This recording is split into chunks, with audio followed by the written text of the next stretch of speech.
ছোটবেলায় বাবার কাঁধে করে আমি মন্দিরে যেতাম ঠাকুর দর্শন করতে, ভগবানকে দেখতে। বাবার কাঁধে করে ভগবান দেখতে যেতাম।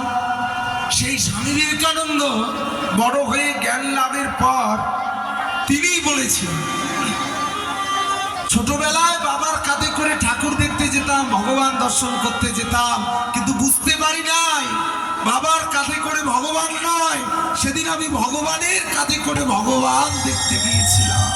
হরি বল। সেদিন আমি বাবার কাঁধে করে ভগবান নয়, আমি ভগবানের কাঁধে করে সেদিন ভগবান দেখতে গিয়েছিলাম। জগতে বাবা মার মতো আপন কেউ হয় না। দেখবেন এমনও দেখা যায়,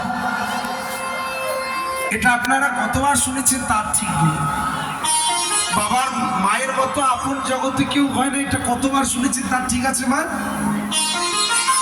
কিন্তু একজন মা নিজের সন্তানকে বড় করতে, লালন পালন করতে নিজের দেহের শেষ রক্তবিন্দুটুকু পর্যন্ত দিয়ে দেয়।